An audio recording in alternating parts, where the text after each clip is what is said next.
Hola, buenos días. Soy Alan Cruz y el día de hoy vamos a hablar de las habilidades y técnicas en el proceso de mediación de conflictos.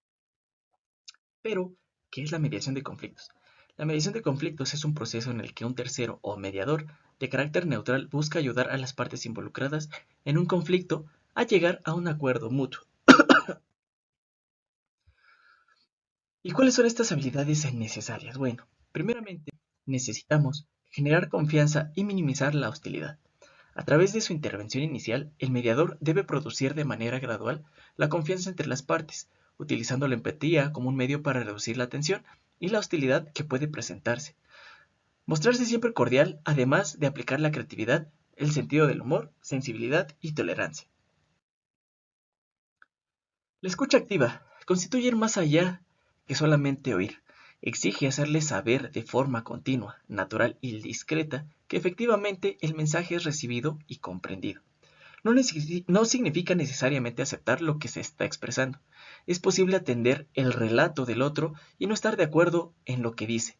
Sin embargo, el mediador debe mostrar que presta atención con todos sus sentidos, que recibe, procesa y registra con respeto la información. Priorizar intereses y necesidades. Otra de las habilidades. Y en este aspecto se refiere a la organización de la información que el mediador recupera tanto por tipo y por jerarquía. Es decir, se requiere definir a partir de lo escuchado cuáles son las posiciones, intereses y necesidades de ambas partes. Establecer estas necesidades es fundamental para saber cuál es el tipo de caso que se va a mediar. La asertividad. La comunicación y o comportamiento asertivo se caracteriza por la ausencia de violencia al comunicar. Es siempre constructiva, concreta, porque busca defender con claridad derechos y propuestas sin ser agresivo o pasivo. La asertividad. La comunicación y o comportamiento asertivo se caracteriza por la ausencia de violencia al comunicar. Es constructiva y concreta, porque busca defender con claridad derechos y propuestas sin ser agresivo o ser pasivo.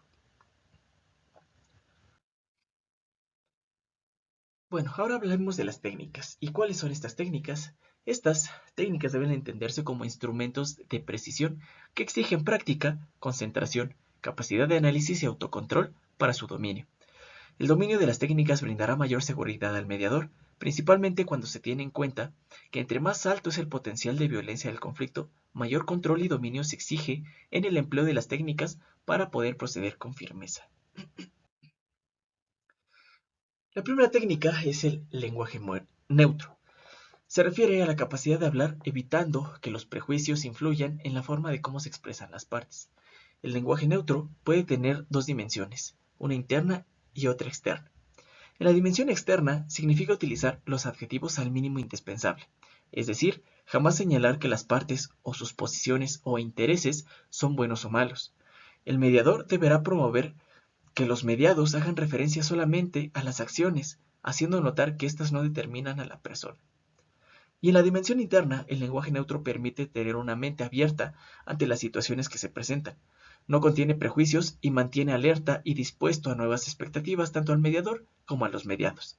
No predispone a la calificación y o a la identificación. La pregunta, como técnica, resulta verdaderamente poderosa para la gestión de conflictos, pero es indispensable saber qué preguntar. Con ello, es posible clarificar intereses e incluso necesidades, pero si se formulan las preguntas equivocadas, es muy probable que se genere gran frustración y se agudice el conflicto. Por lo tanto, es necesario que el mediador se mantenga concentrado y atento, de tal manera que pueda formular las preguntas adecuadas, para que las respuestas le permitan crear ese puente de comunicación que busca construir entre las partes en una mediación. Otra técnica es el parafraseo, y esta sirve para dar al mediador la certeza de estar entendiendo bien lo que le dicen los mediados. Parafrasear significa repetir con palabras propias lo que las partes han externado. El parafraseo es, en primer lugar, la prueba para el interlocutor de que es escuchado, y en segundo lugar, la demostración de que el mediador ha entendido con exactitud lo que se está hablando. Es también una forma de reconocer la presencia del otro. Tenemos ahora la reformulación, con énfasis en lo positivo. Esta reformulación consiste en tomar los elementos expresados por las partes para reconstruirlos y reorganizarlos de tal modo que sin traicionar los contenidos se destaquen los aspectos más importantes de lo que ya se ha dicho, pero sin expresiones peyorativas, agresivas o fatalistas. Su objetivo es acentuar los aspectos favorables sobre los cuales se puede construir una solución.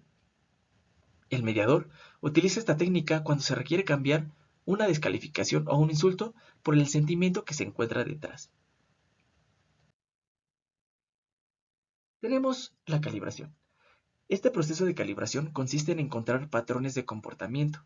Algunos patrones son muy obvios y muy recurrentes, por ejemplo, morderse las uñas por los nervios, mover incesantemente la pierna por desesperación, levantar la voz por molestia, etc. Y otros que no lo son tanto, pues son particulares de cada persona. Se debe prestar mucha atención a ambos siempre. La calibración requiere de capacidad de observación y de construcción de hipótesis sobre el significado probable de los gestos que se están detectando. Es un proceso que no es seguro, pues las personas pueden equivocarse en lo que creen haber visto y en las suposiciones respecto a lo que puede significar uno u otro gesto. En cualquier caso, es una técnica subjetiva y debe ser usada siempre con precaución, ya que fácilmente se podrían obtener conclusiones equivocadas. Y tenemos por último el resumen. El resumen es una síntesis de lo que los otros han expresado, pero está elaborada con las propias palabras del mediador. Su importancia radica en que se trata de la versión oficial del encuentro entre las partes. Es responsabilidad del mediador estructurar esta recapitulación del proceso de mediación, en el cual debe lograr que las partes se sientan escuchadas y comprometidas, así como comprendidas, y confirmar que se está entendiendo cuál es el problema.